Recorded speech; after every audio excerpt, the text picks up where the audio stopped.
হাদিসের আলো। এত পাপাচার, এত অন্যায়, এত অপরাধ, এত গুনাহের পাহাড় আমাদের, এগুলো মাথায় আসলে, এগুলো মনে আসলে চোখের পানি না ফেলে থাকার কথা না। আমরা আল্লাহর কাছে, আল্লাহর ভয়ে রমাদান মাসের মতো অফার পাওয়ার পরেও চোখের পানি ফেলে আল্লাহর কাছে কাঁদার সুযোগ হয় না। এর সবচেয়ে বড় কারণ হলো আমরা আমাদের নিজেদের অবস্থান সম্পর্কে ওয়াকিফ হাল না। আমরা জানি না যে আমরা নিজেরা কত বড় পাপিষ্ঠ, কত অপরাধ হয়ে আছে, কত মামলার আসামি হয়ে আছি। আল্লাহর কাঠগড়া আমার বিরুদ্ধে কত শত, কত সহস্র মামলা জানে উঠবে। সেদিন কোনো রক্ষাকারী কেউ থাকবে না। দুনিয়াতে সুযোগ আছে সেই মামলাগুলোকে ডিসমিস করে যাওয়ার। অনেক হতভাগা আছে, অনেক হতভাগা আছে গোটা রমাদান জুড়ে। হয়তো তিনি রোজা রেখেছেন, সিয়াম পালন করেছেন, সাহারি করেছেন, ইফতার করেছেন, তারাবি করেছেন, কোরআন তেলাওয়াত করেছেন, পড়ে শেষ করে খতম দিয়েছেন, অনেক ইবাদত করেছেন মাশাআল্লাহ। গোটা রমাদানে একটি বারের জন্য মালিকের কাছে নিজের গুনাহের জন্য আল্লাহর ভয়ে সন্ত্রস্ত হয়ে চোখের পানি ফেলেছেন, অথবা আল্লাহর নেয়ামত পাওয়ার আশা, আল্লাহর মহাব্বতে একটু চোখের পানি ফেলেছেন, এরকম মানুষের সংখ্যা আমাদের সমাজে একেবারেই কম। মোহতারাম হাজিরিন, রমাদান এলে আল্লাহ তাআলা অনেক মানুষকে মাফ করেন, সাধারণ ক্ষমা ঘোষণা করেন। আল্লাহর এই মাফ পাওয়ার জন্য অ্যাপ্লিকেশনটা তো করতে হবে, দরখাস্তটা তো অন্তত যথাযথ নিয়মে করতে হবে। কত মানুষ দরখাস্ত করে পায় না। আপনি দরখাস্ত করা ছাড়া কিভাবে কল্পনা করেন আপনি পেয়ে যাবেন?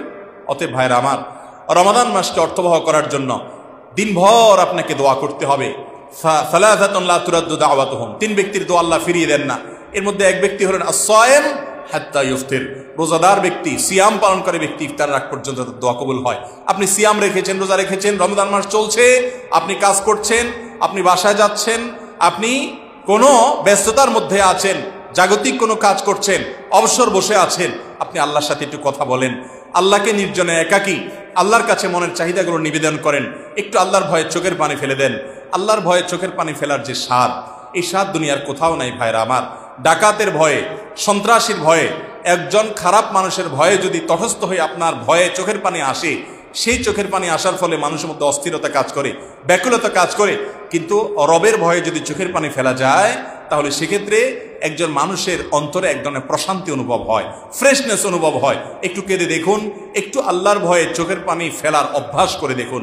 অন্যান্য রমাদানগুলো যেভাবে কাটিয়েছেন বা না কাটিয়েছেন, ভাইরা আমার, বোনেরা আমার, আল্লাহর ওয়াস্তে আসন্ন রমাদানটাতে আসুন, একটু আল্লাহর কাছে বেশি বেশি করে চোখের পানি ফেলি। নিজের এত মামলার আসামি আমরা, এত পাপাচার, এত অন্যায়, এত অপরাধ, এত গুনাহের পাহাড় আমাদের, এগুলো মাথায় আসলে, এগুলো মনে আসলে চোখের পানি না ফেলে থাকার কথা না। আমরা আল্লাহর কাছে, আল্লাহর ভয়ে রমাদান মাসের মতো অফার পাওয়ার পরেও চোখের পানি ফেলে আল্লাহর কাছে কাঁদার সুযোগ হয় না। এর সবচেয়ে বড় কারণ হলো আমরা আমাদের নিজেদের অবস্থান সম্পর্কে ওয়াকিফ হাল না। আমরা জানি না যে আমরা নিজেরা কত বড় পাপিষ্ঠ, কত অপরাধ হয়ে আছে, কত মামলার আসামি হয়ে আছি। আল্লাহর কাঠগড়া আমার বিরুদ্ধে কত শত, কত সহস্র মামলা জানে উঠবে। সেদিন কোনো রক্ষাকারী কেউ থাকবে না। দুনিয়াতে সুযোগ আছে সেই মামলাগুলোকে ডিসমিস করে যাওয়ার। সেজন্য আল্লাহর কাছে চোখের পানি ফেলে, আল্লাহর ভয়ে সন্ত্রস্ত হয়ে, তওবা করে হারাম থেকে ফিরে এসে তাকওয়ার পথে নতুন জীবন গড়ে আল্লাহর কাছে ক্ষমা চাইলে আল্লাহ সব মাফ করে দিবেন। আল্লাহ ওয়াদা করেছেন, আল্লাহ ওয়াদা করেছেন, যত পাপ করেছেন সব আল্লাহ মাফ করে দিবেন। বান্দার হকগুলো বান্দার কাছ থেকে মাপ নিবেন, যথাযথ নিয়মে মাপ নিবেন, আর আল্লাহর হকগুলোর জন্য চোখের পানি ফেলে মাপ চাইবেন। ভাইরা আমার, আমি এরকম বহু মানুষকে দেখেছি, জিজ্ঞেস করেছি, কথা বলেছি, জানার চেষ্টা করেছি, যাদের বেশিরভাগ মানুষই আমাকে উত্তর দিয়েছে যে ভাই, বা বেশিরভাগ মানুষই আমাদের সমাজে এরকম যে গোটা রমজান চলে যায়, 10টা মিনিট আল্লাহর কাছে দোয়া করার সুযোগ হয় না, অথচ সিয়াম পালনকারী ব্যক্তির দোয়া কবুল হয়। হাদিসে নবী সাল্লাল্লাহু আলাইহি ওয়াসাল্লাম আগাম ঘোষণা দিয়েছেন, সুসংবাদ দিয়েছেন। অতএব আমাদের সিয়ামগুলো অর্থবহ হচ্ছে না, আমাদের রমাদান আমাদেরকে মুত্তাকি বানাচ্ছে না। এর 3 নম্বর কারণ হলো দোয়া থেকে আমরা গাফেল, এবং দোয়া থেকে আমরা অনেক বেশি আজকাল উদাসীন। অতএব রমাদানে দোয়া করবেন দুটি সময়, এক দিনভর তো করবেনই, ইফতারের আগে বিশেষ করে দোয়া করবেন। ইফতারের আগে মেয়েরা ইফতারের প্রস্তুতি নিয়ে, আর আমরা পুরুষরা ইফতারি খাওয়ার জন্য মহড়া দিতে দিতে সময়টা চলে যায়, দোয়া করা হয় না। আর একটা সময় ভোর রাতের সময়টা, যখন আল্লাহ দুনিয়ার আসমানে নেমে এসে বান্দাকে ডেকে ডেকে তার চাওয়াগুলোকে পূরণ করেন, এত বড় সুযোগ বান্দার জীবনে আর কখনো আসে না। ভোর রাতের দোয়া এত গুরুত্বপূর্ণ একটা সময়। আফসোস যে বছর জুড়ে আমাদের দ্বারা এই সুযোগটা হয় না, আমরা ভোর রাতে উঠে দোয়া করতে পারি না। আমাদের তথাকথিত কর্মব্যস্ততা, আমাদের তথাকথিত জাগতিক সমস্ত কাজের চাপের কারণে এই টাইমে আমাদের ঘুমিয়ে থাকতে হয়, আমরা উঠতে পারি না। রমাদান মাস আমরা সাহারি খাওয়ার জন্য উঠি, সাহারি খাওয়ার জন্য আমরা সবাই উঠে থাকি, যেহেতু সাহারি গ্রহণের জন্য আমরা উঠে থাকি, অতএব এই ভোর রাতে আল্লাহর কাছে দোয়া করার যে সুবর্ণ সুযোগ, এই সুযোগটা রমাদান মাসে হাতছাড়া কোনো বুদ্ধিমান মানুষ করতে পারে না। এই জন্য ভাইরা আমার, সাহারি খেতে যখন উঠবেন 10টা মিনিট সময় হাতে নিয়ে একটু আগে সাহারিটা শেষ করে, অথবা সাহারি খাওয়ার আগে যদি হাতে থাকে সময়, তাহলে নির্জন কোনো একটা কক্ষে চলে যান। যে কক্ষে, যে রুমে কেউ নাই, দরজাটা বন্ধ করে দেন, নিজের গুনার কথা স্মরণ করে তওবা করে আল্লাহর কাছে একটু মাপ চান। বাড়ির ছাদে চলে যান, নির্জন কোনো জায়গায় চলে যান, মসজিদে যদি কেউ ওই সময় না থাকে মসজিদে চলে যান, একটু আল্লাহর কাছে চোখের পানি ফেলেন। আল্লাহ তাআলা আমাদের সকলকে রমাদানকে অর্থবহ করার জন্য বেশি থেকে বেশি আল্লাহর কাছে নিজের পাপাচারের কথা স্মরণ করে ক্ষমা চাওয়া, আল্লাহর নেয়ামতের কথা স্মরণ করে আল্লাহর মহাব্বতে চোখের পানি ফেলা, আল্লাহর কাছে দোয়া নিবেদন করার তৌফিক দান করুন। আমাদের অনেক ভাইরা আছেন, কোরআন এবং হাদিস মোতাবেক চলার, সুন্নাহ মোতাবেক চলার চেষ্টা করেন, জীবনে বিশুদ্ধতার পথে চলার চেষ্টা করেন, কিন্তু দোয়া থেকে মাহরুম, দোয়া থেকে বঞ্চিত, দোয়া হয় না, দোয়া করা হয় না। সালাতের পরে সম্মিলিত দোয়া আপনি করেন না, আপনি আজকারগুলো পড়েন, কিন্তু আপনার জীবনে একাকী দোয়া করার সুযোগ যে সময়গুলোতে হওয়া উচিত, বিশেষ করে ভোর রাতের সময়, সিয়ামরত অবস্থায় সারাদিন ভর হাত তোলা ছাড়াও করতে পারেন মনে মনে আল্লাহর কাছে দোয়া, বিনা উজুতেও করতে পারেন আল্লাহর কাছে, যদি উজু করে করাটা উত্তম। অতএব এই কাজটি আমাদের রোজাকে, আমাদের সিয়ামকে, আমাদের রমাদানকে অনেক বেশি অর্থবহ করে দিতে পারে ইনশাআল্লাহ। অতএব সিয়াম রেখে রমাদান মাস জুড়ে দোয়া করার চেষ্টা করবো তো ইনশাআল্লাহ। নাম্বার 4 গুরুত্বপূর্ণ আমল হলো ইতিকাফ করা। নবী করিম সাল্লাল্লাহু আলাইহি ওয়াসাল্লাম রমাদানের সিয়াম ফরজ হওয়ার পর থেকে নিয়ে তার ওয়াফাত পর্যন্ত প্রতি বছর রমাদানের শেষ 10টি দিন মসজিদে তিনি ইতিকাফ করতেন। এক বছর তিনি রমাদানের শেষ দশক মসজিদে ইতিকাফ পূর্ণ করতে পারেননি, সেজন্য পরবর্তী বছর তিনি 20 দিন ইতিকাফ রেখেছেন, অর্থাৎ আগের বছরের 10 দিনকে পর বছর রেখে দিয়েছেন। এরপর ইতিকাফের এই আমলটিকে তিনি মিস করতে চান নাই। সুন্নাহ কোনো আমল, সাধারণত সুন্নাহ কোনো আমল, মুস্তাহাব কোনো আমলের বিবরণ কোরআনে সচরাচর দেয়া হয় না, খুব কম, রেয়ার। এগুলোর বিবরণ হাদিসে পাওয়া যায়। ইতিকাফ এমন একটা আমল যে আমলটার ব্যাপারে কোরআনে একাধিক জায়গায় আল্লাহ তাআলার বিধান সম্পর্কেও বলেছেন, এবং মসজিদকে পরিচ্ছন্ন করতে বলেছেন, হারামকে পরিচ্ছন্ন করতে বলেছেন। তার অন্যতম উদ্দেশ্য হলো ইতিকাফকারীরা যেন ইতিকাফ করতে পারে। এত গুরুত্বপূর্ণ আমল নবী করিম সাল্লাল্লাহু আলাইহি সাল্লামের জীবনে কখনো ইতিকাফের আমলটি একবারও ছুটেনি। আমি বলি, যে আমলটি নবী করিম সাল্লাল্লাহু আলাইহি সাল্লামের জীবনে একবারও ছাড়েননি, আমাদের সমাজে বেশিরভাগ মুসলমানদের জীবনে সে আমল একবারও করা হয়নি।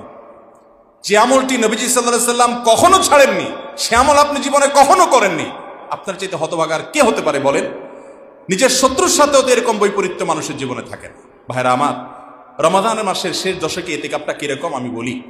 আপনি কারোর কাছে কোনো কিছু মুখে চেয়েছেন, টেলিফোনে চেয়েছেন, মোবাইল করে চেয়েছেন, দরখাস্ত চিঠি দিয়ে চেয়েছেন, পেয়েছেন কি পান নাই, আপনার সন্দেহ সংশয় আছে, আপনি আপনার চাওয়াটা যাতে পূরণ হয় সেজন্য আর টেলিফোন ফেলে রেখে আপনি ওই চিঠি বা মুখে বলা বলির যে ধাপ আছে, স্টেপ আছে, সেটা অতিক্রম করে আপনি এসে সরাসরি ওই লোকটার 2টা পাও জড়ায় ধরে আপনি পড়ে গেলেন। এই চাওয়াটা যেরকম রমাদানের প্রথম দশকে আল্লাহর কাছে দোয়া করলেন, ইবাদত বন্দেগী করলেন, তাকওয়া চর্চা করলেন, সে দ্বিতীয় দশকে করলেন, এরপরে তৃতীয় দশক যখন আসছে, রমাদান শেষ হয়ে যাচ্ছে, আগামী বছর বাঁচবো কিনা জানি না, এই ভয় থেকে, এই চিন্তা থেকে আপনি আর আল্লাহর কাছে শুধু সাধারণ চাওয়া নয়, আল্লাহর ঘরে গাট্টি বুসকানি এসে পড়ে গেলেন। এই বিষয়টি অনেকটা ওই যে কারোর পায়ে পড়ে গেলেন যেরকম, ওই রকম আবেগঘন একটা ইবাদত। ভাইরা আমার, এই আমলটি আমাদের সমাজে সবচেয়ে বেশি অবহেলিত। রমাদানের যে আমলটার প্রতি অবহেলা সবচেয়ে বেশি, অথচ এই আমলটার গুরুত্ব ফরজ আমলের পর সবচেয়ে বেশি। এত গুরুত্বপূর্ণ আমল যে নবী করিম সাল্লাল্লাহু আলাইহি সাল্লাম ছাড়েননি, তার স্ত্রীগণ ছাড়তেন না। আমাদের দেশে মহিলারা, তাদের করা তো অনেক পরের কথা, পুরুষরা পর্যন্ত ইতিকাফ করে না। আমরা আজকাল এত ব্যস্ত হয়ে পড়েছি যে আমাদের মসজিদগুলোতে লোক দিয়ে, টাকা দিয়ে আমরা ইতিকাফের জন্য লোক রাখি। অর্থাৎ ইতিকাফটা একটা বোঝা, আল্লাহ একটা বোঝা দিয়েছেন, এই বোঝার দায় থেকে মুক্ত হওয়ার জন্য টাকা দিয়ে হারাম পদ্ধতিতে আমরা লোক রাখি ইতিকাফের জন্য। ভাইরা আমার, ইতিকাফ হলো আল্লাহর পথে যাওয়ার, আল্লাহর কাছাকাছি যাওয়ার এক সোপান, সিঁড়ি। এর চাইতে বড় মোক্ষম সিঁড়ি সেজদা ছাড়া দ্বিতীয়টা হওয়া কঠিন। এত গুরুত্বপূর্ণ একটা বিষয় হলো ইতিকাফ।